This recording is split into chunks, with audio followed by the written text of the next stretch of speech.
नमस्कार विद्यार्थी मित्रांनो, माझं नाव सुहास भिसे. स्वागत आहे तुमचं सर्वांचं परत करंट अफेअर्स मराठी या आपल्या मायबोली भाषेतील एज्युकेशनल यूट्यूब चॅनलमध्ये.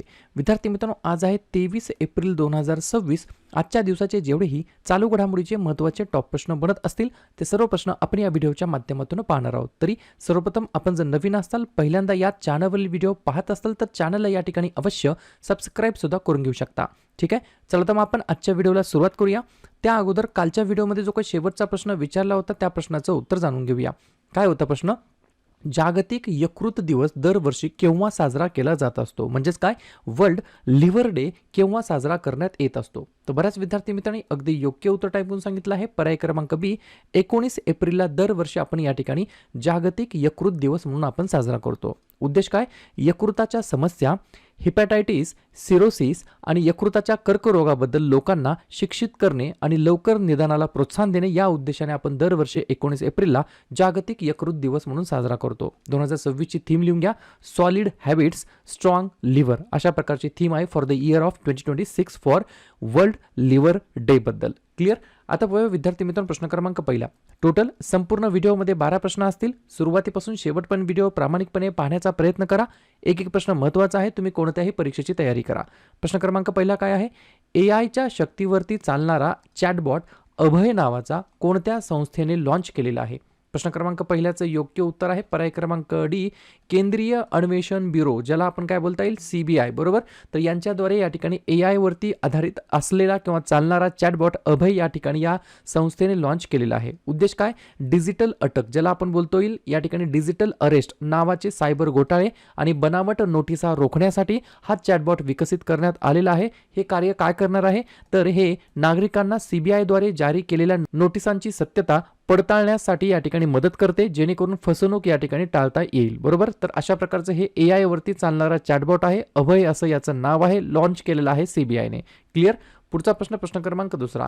R37M काय? R37M नावाचं जे काही मिसाईल आहे, क्षेपणास्त्र आहे, ते कोणत्या देशाने डेव्हलप केलेलं आहे, विकसित केलेलं आहे? 2 नंबरच्या प्रश्नाचं योग्य उत्तर आहे पर्याय क्रमांक सी, रशिया हे या प्रश्नाचं योग्य उत्तर असणार आहे. सिंपल गोष्ट लक्षात ठेवायची, R37, R for R37 missile, R for Russia असं जरी लक्षात ठेवलं तरी काय हरकत नाही. तर रशियाने या ठिकाणी R37M हे जे काही क्षेपणास्त्र आहे, मिसाईल आहे, ते डेव्हलप केलेलं आहे. याच्याबद्दल 3-4 पॉईंट आहेत, महत्त्वाचे आहेत, एक्झामच्या दृष्टिकोनातून लिहून घ्या. R37M काय आहे? Russian long range air to air missile आहे. हवेतून हवेत मारा करणारं हे क्षेपणास्त्र आहे. भारताची हवाई लढाऊ क्षमता वाढवण्यासाठी रशियाने भारताला R37M या क्षेपणास्त्राच्या विक्रीला मंजुरी दिली आहे. हे क्षेपणास्त्र बियॉन्ड व्हिज्युअल रेंज BVR म्हणजेच काय, दृष्टिक्षेपापलीकडील लढाईसाठी तयार करण्यात आलं आहे, ज्यामुळे ते थेट दृश्य संपर्काशिवाय खूप लांब अंतरावरील लक्ष्यांवरती या ठिकाणी फोकस करून मारा करू शकतं. शत्रूची लढाऊ विमाने, ड्रोन आणि इतर हवाई धोके प्रभावीपणे नष्ट करण्यासाठी हे डेव्हलप करण्यात आलं आहे. या क्षेपणास्त्राला AWACS या नावाने देखील ओळखलं जातं, म्हणजेच airborne warning and control system killer. बरोबर. असं या ठिकाणी टोपण नाव दिलं आहे, कारण ते रडार विमाने, इंधन भरणारे टँकर विमाने आणि जामिंग सिस्टीम यासारख्या मौल्यवान विमानांना देखील या ठिकाणी लक्ष्य करून या ठिकाणी मारा करू शकतं. बरोबर. एवढ्या याच्या या कॅपॅबिलिटीज आहेत. ठीक आहे. एअर टू एअर, हवेतून हवेत मारा करणारं हे R37M रशियन मिसाईल आहे, जे की या ठिकाणी भारताच्या या ठिकाणी हवाई दलाला विक्रीसाठी या ठिकाणी मंजुरी दिलेली आहे. रशिया वर्तमानमधील अध्यक्ष आहेत व्लादिमीर पुतिन.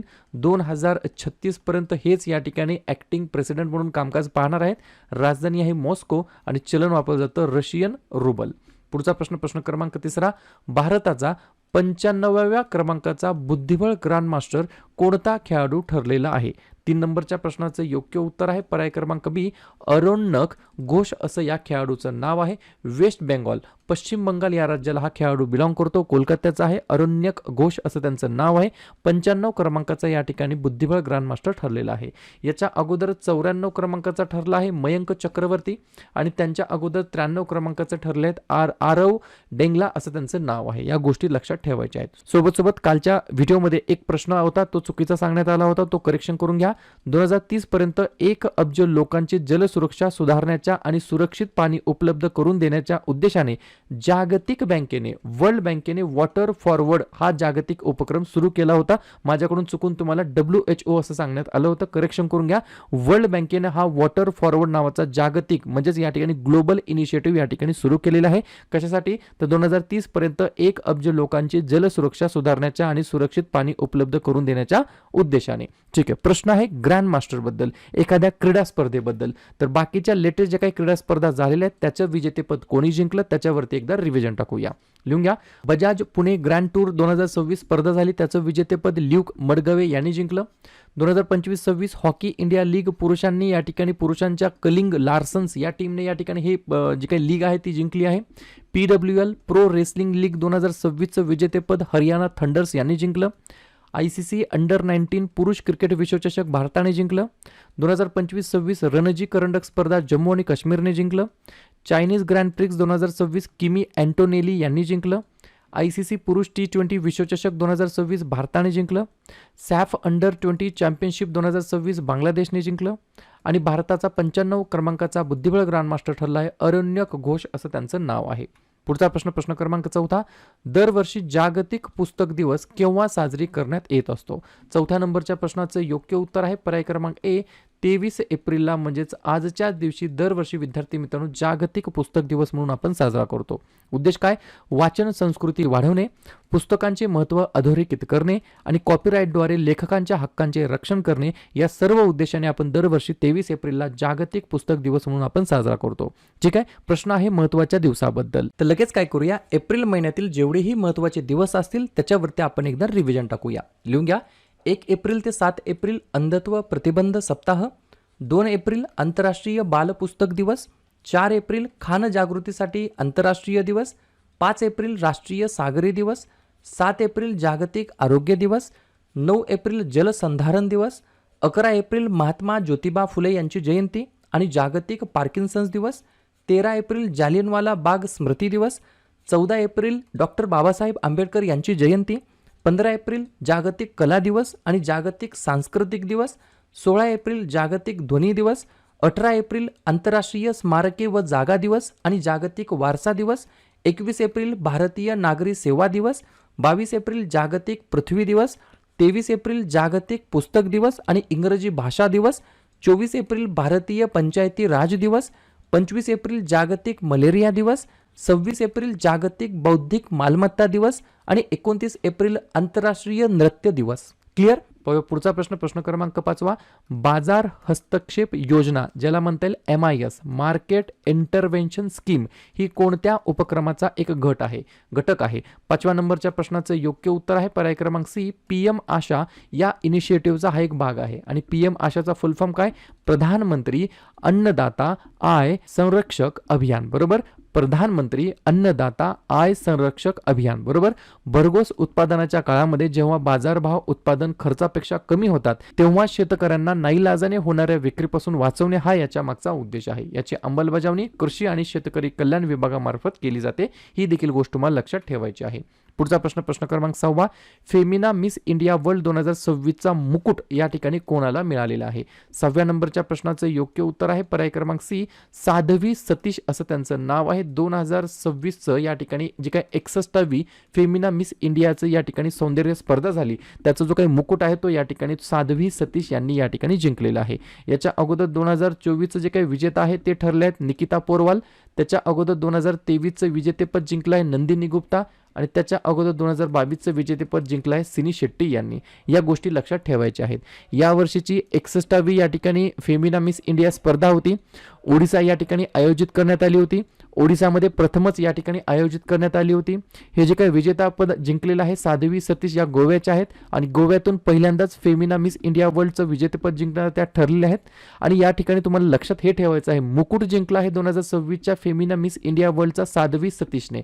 परंतु प्रथम उपविजेता याच्यामध्ये ठरले आहेत राजनंदिनी पवारजी ज्या की महाराष्ट्र राज्याला बिलॉंग करतात. या देखील गोष्टी तुम्हाला एक्स्ट्रा या ठिकाणी लिहून घ्यायच्या आहेत. संपूर्ण प्रश्न आहे या ठिकाणी सौंदर्य स्पर्धेबद्दल. तर बाकीच्या लेटेस्ट ज्या काही सौंदर्य स्पर्धा झाल्या त्यांचे विजेतेपद त्यांचं मुकुट कोणी जिंकलं त्याच्यावरती चर्चा करूया. मिसेस युनिव्हर्स 2025चं विजेतेपद अंजिला स्वामी यांनी जिंकलं. 72वी मिस वर्ल्ड 2025 जिंकली आहे ओपल सुचाता चुआंग्रशी, ज्या की थायलंडच्या आहेत. मिसेस अर्थ इंटरनॅशनल 2025 जिंकला आहे या ठिकाणी विधू इशिका यांनी. मिस इंडिया 2025चं विजेतेपद मनिका विश्वकर्मा यांनी. भारताचा पहिला मिसेस युनिव्हर्स क्राऊन या ठिकाणी जिंकला आहे शेरी सिंग यांनी. मिसेस इंटरनॅशनल वर्ल्ड क्लासिक 2026 जिंकलेला आहे मुकुट या ठिकाणी गीतांजली ओम प्रकाश यांनी. आणि फेमिना मिस इंडिया वर्ल्ड 2026चा मुकुट या ठिकाणी साध्वी सतीश यांनी जिंकला आहे. या गोष्टी तुम्हाला लक्षात ठेवायच्या आहेत. पुढचा प्रश्न क्रमांक 7. रोमुआल्ड वडाग्नी यांची खालीलपैकी कोणत्या देशाच्या राष्ट्राध्यक्षपदी नियुक्ती करण्यात आलेली आहे? 7व्या नंबरच्या प्रश्नाचं योग्य उत्तर आहे पर्याय क्रमांक बी फॉर बेनिन नावाचा देश आहे. माझ्या मते दक्षिण आफ्रिकेमध्ये हा देश होतो. त्या देशाचे या ठिकाणी नवीन राष्ट्राध्यक्ष या ठिकाणी बनलेले आहेत. रोमुआल्ड वडाग्नी असं त्यांचं नाव आहे. ठीक आहे. प्रश्न आहे एखाद्या देशाच्या नवनियुक्त राष्ट्राध्यक्षाबद्दल. लगेच काय करूया, 2026 मध्ये वेगवेगळ्या देशाचे जे काही नवनवीन अध्यक्ष बनले आहेत त्याच्यावरती चर्चा करूया. लिहून घ्या. इक्वेडोरचे आहेत डॅनियल नोबोआ. पोर्तुगालचे आहेत मार्सेलो रेबेलो डी सौसा. दक्षिण कोरियाचे आहेत ली जे म्यूंग. गयानाचे आहेत मोहम्मद इरफान अली.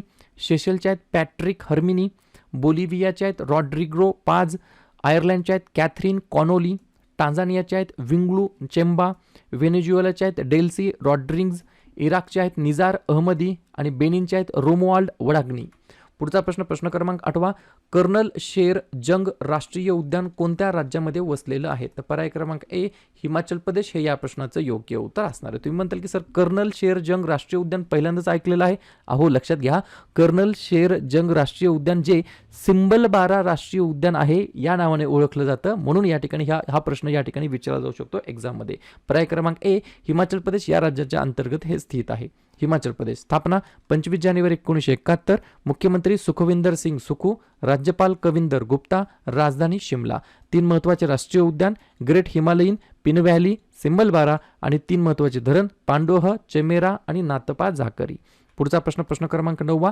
कोणत्या राज्यातील शेखा झील पक्षी अभयारण्य हे भारताचे 99 क्रमांकाचे रामसर स्थळ या ठिकाणी बनलेलं आहे? 9व्या प्रश्नाचं योग्य उत्तर आहे पर्याय क्रमांक डी यूपी. तर उत्तर प्रदेश या राज्यातील या ठिकाणी हे शेखा झील पक्षी अभयारण्य आहे, जे की भारताचे 99 क्रमांकाचं रामसर स्थळ बनलेलं आहे. आता भारतामध्ये एकूण 99 रामसर स्थळे झालेली आहेत. एकूण 13,84,180 हेक्टर क्षेत्रामध्ये हे व्यापलेलं आहे. तमिळनाडूमध्ये सर्वात जास्त रामसर स्थळे आहेत, एकूण 20. जागतिक पाणथळ दिवस आपण दरवर्षी 2 फेब्रुवारीला साजरा करतो. तर रामसर कराराची तारीख 2 फेब्रुवारी 1971 आहे. ही देखील गोष्ट तुम्हाला लक्षात ठेवायची आहे. जाता जाता उत्तर प्रदेशबद्दल चर्चा करून जाऊया. स्थापना झाली 24 जानेवारी 1950. मुख्यमंत्री आहेत आदित्यनाथ योगी. राज्यपाल आहेत आनंदीबेन पटेल. राजधानी आहे लखनौ. 2 महत्त्वाचे राष्ट्रीय उद्यान दुधवा आणि पिलीभीत आणि एकच महत्त्वाचं धरण रिहंद नावाचं. पुढचा प्रश्न क्रमांक 10.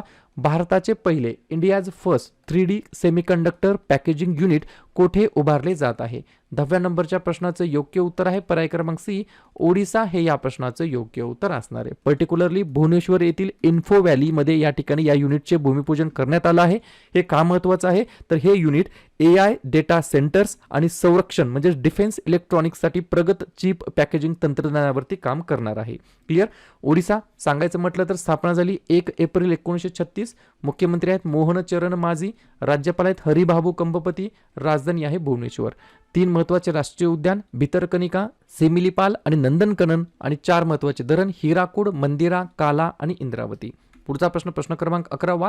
इस्रायलची परराष्ट्र गुप्तचर संस्था मोसाद याच्या नवीन प्रमुखपदी नुकतीच कोणाची नियुक्ती करण्यात आलेली आहे? तर पर्याय क्रमांक बी रोमन गॉफमन असं त्यांचं नाव आहे. काय नाव आहे? रोमन गॉफमन असं त्यांचं नाव आहे. कार्यक्षेत्र काय आहे तर परदेशातील हेरगिरी आणि गुप्त मोहिमा देशांतर्गत सुरक्षिततेसाठी शिन बेट या ठिकाणी काम करतं. आणि रचना काय आहे तर मोसादचे प्रमुख जे काही असतात ते संचालक असतात जे थेट पंतप्रधानाच्या नियंत्रणाखाली काम करतात. ही देखील गोष्ट तुम्हाला लक्षात ठेवायची आहे. शेवटचा प्रश्न.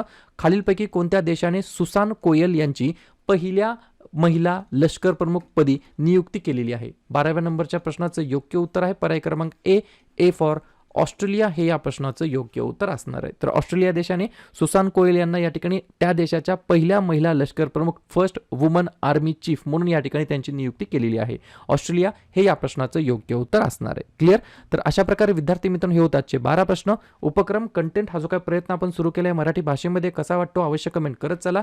आणि तुमच्यासाठीचा आजचा खास प्रश्न, खालीलपैकी कोणाला वर्ल्ड इकॉनॉमिक फोरमने 2026 साठी यंग ग्लोबल लीडर म्हणून मान्यता दिलेली आहे? संजोग गुप्ता, सुनील छत्री, जय शहा की विराट कोहली? तर ज्या पण विद्यार्थ्यांनी या प्रश्नाचं योग्य उत्तर येत असेल त्या प्रश्नाचं उत्तर तुम्ही कमेंट बॉक्समध्ये देण्याचा प्रयत्न करा.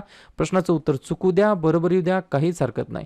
ट्राय करणं, प्रयत्न करणं सर्वात जास्त महत्त्वाचं आहे. आणि दुसऱ्या दिवशी येऊन आपण दिलेल्या प्रश्नाचं उत्तर हे बरोबर आलं की चुकलं, दुसऱ्या दिवशी येऊन नेहमी चेक करणं, अभ्यासामध्ये कन्सिस्टन्सी मेंटेन ठेवणं हे सगळ्यात जास्त महत्त्वाचं ठरणार आहे.